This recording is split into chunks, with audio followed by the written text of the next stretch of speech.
नमस्कार फ्रेंड। आज हम एक ऐसे घटने के बारे में चर्चा करेंगे जो ये समाज के हर तबके को प्रभावित करता है।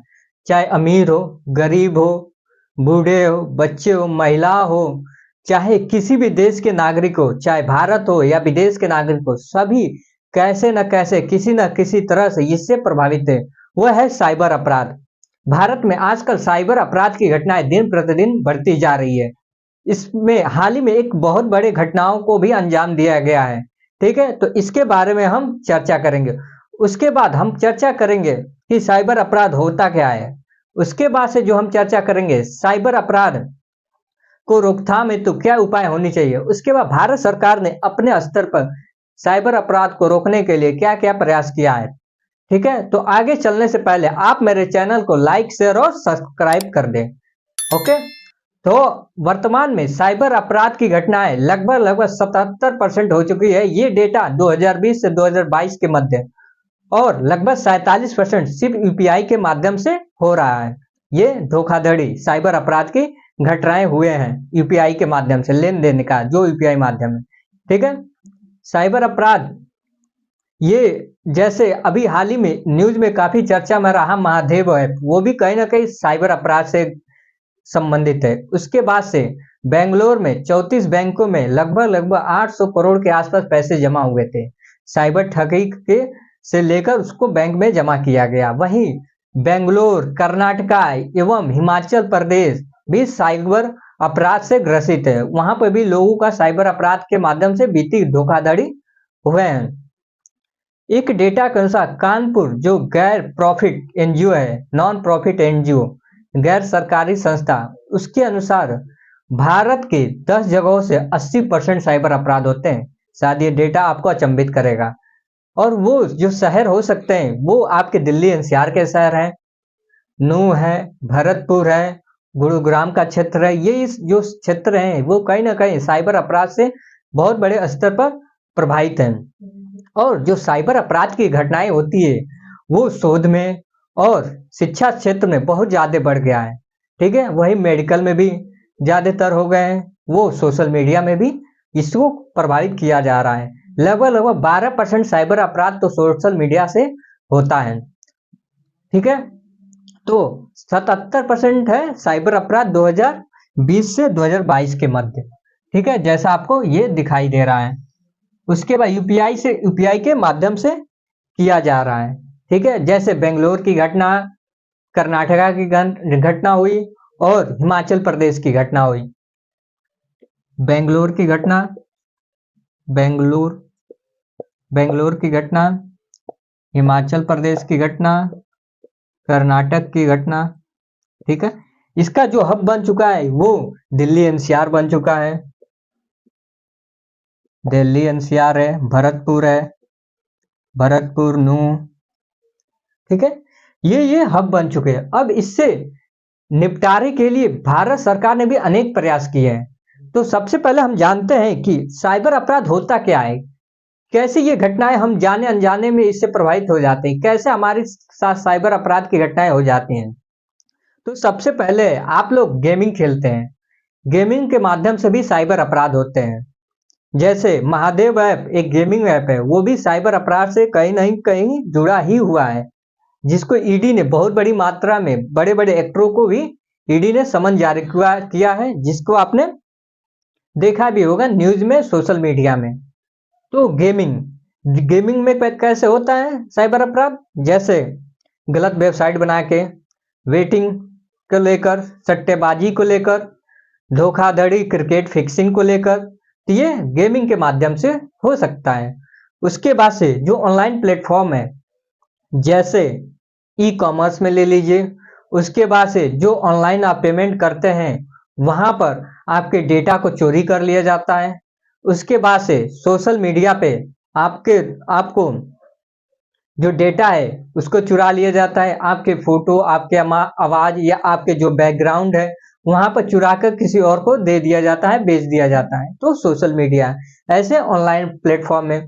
उसके बाद से कौन सी प्लेटफॉर्म है, उसके बाद से जो ये सोशल इंजीनियरिंग का माध्यम है। जैसे सोशल इंजीनियरिंग क्या है, फेक कॉल हो गया, फेक न्यूज हो गया, फेक तरह से आपको मैसेज करना, अलग तरीके से आपके जो सूचनाओं है वो किसी और को देना, ये सोशल इंजीनियरिंग का जरिया है। ठीक है, जिससे आप भी कहीं ना कहीं प्रभावित हो सकते हैं। उसके बाद से तकनीकी धोखाधड़ी, जैसे आपको पैसे ऐंठने के रूप में है, जैसे आपको कोई झूठा ब्लेम लगाकर आपको पैसे ऐंठने के लिए मजबूर किया जा रहा है, आपके जो प्राइवेसी है उसको किसी और को भी दिया जा रहा है, उसके माध्यम से, सोशल इंजीनियरिंग के माध्यम से, तकनीकी धोखाधड़ी के माध्यम से। तो ऐसे कई तरह की घटनाएं हैं जो आप कहीं ना कहीं इससे प्रभावित हैं। तो वो क्या है, ऑनलाइन गेमिंग में आप प्रभावित हैं। Online gaming, online gaming, online platform, online platform. उसके बाद से सोशल इंजीनियरिंग, सोशल इंजीनियरिंग जैसे गलत मैसेज या सही मैसेज को अलग रूप में प्रस्तुत करना। उसके बाद तकनीकी धोखाधड़ी, धोखाधड़ी फ्रॉड कॉल के माध्यम से। तो ये साइबर अपराध की घटनाएं हैं जो आप कहीं ना कहीं प्रभावित होते हो। ठीक है, लेकिन आपको पता नहीं चलता है कि आपके साथ साइबर अपराध हो गया। उसके बाद हम देखते हैं इसके रोकथाम के लिए क्या उपाय किया जाना चाहिए। तो सबसे पहले हमें जागरूक होना चाहिए, हर स्तर पर जागरूक होना चाहिए। ठीक है, सबको पता होना चाहिए कि कहाँ पर अपने डेटा को देना है, कहाँ पर सोशल मीडिया का प्रयोग करना है, कहाँ से हमें ऑनलाइन गेम का प्रयोग करना है, कोई हमें ब्लैकमेल करना है तो उसको कैसे हम निपटारा करें, इसको भी हमें ध्यान देना है। तो जागरूकता होनी चाहिए। उसके बाद से निचले स्तर पर जो संस्थाएं हैं, ठीक है, जो साइबर अपराध के बारे में जानती हैं, उनको मजबूत करना चाहिए। भारत सरकार को उनको सहायता देनी चाहिए।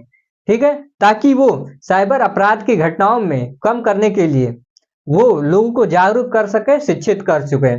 उसके बाद से जो न्याय प्रणाली है, जो हमारे देश के न्यायाधीश हैं, उनको साइबर की जो कानून है उसके बारे में भी जानकारी देनी चाहिए, उनको प्रशिक्षण कराना चाहिए।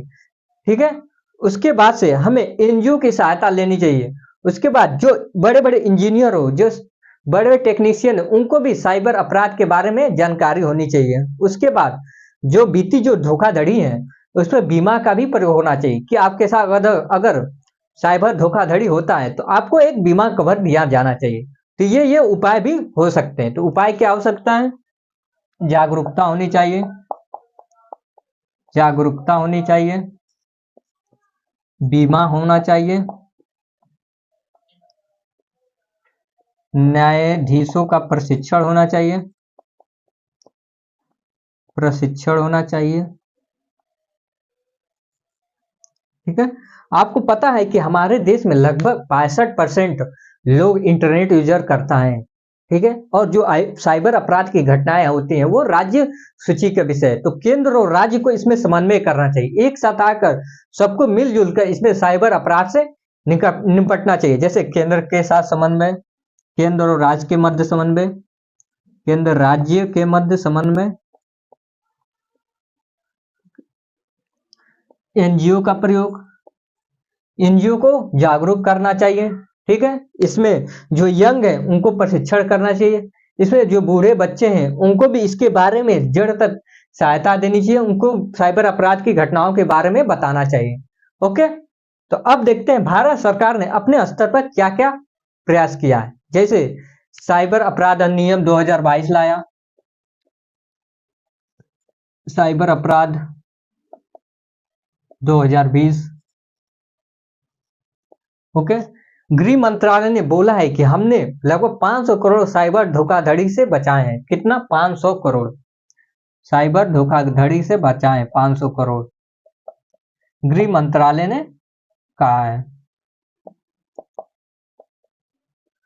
और जो अंतर्राष्ट्रीय संस्थाएं हैं उनका भी समन्वय करना चाहिए। हमें जो इस क्षेत्र में आगे है, जो साइबर अपराध से निपटने के लिए अपने देश में जो अच्छे काम कर रहे हैं, उनको भी भारत सरकार को अंतर्राष्ट्रीय संगठनों को मजबूत होना चाहिए। जैसे बुडापेस्ट कन्वेंशन हो गया, तो अंतर्राष्ट्रीय सहयोग भी लेना चाहिए। उसके अंतर्राष्ट्रीय सहयोग हो गया, अंतर्राष्ट्रीय सहयोग बुडापेस्ट।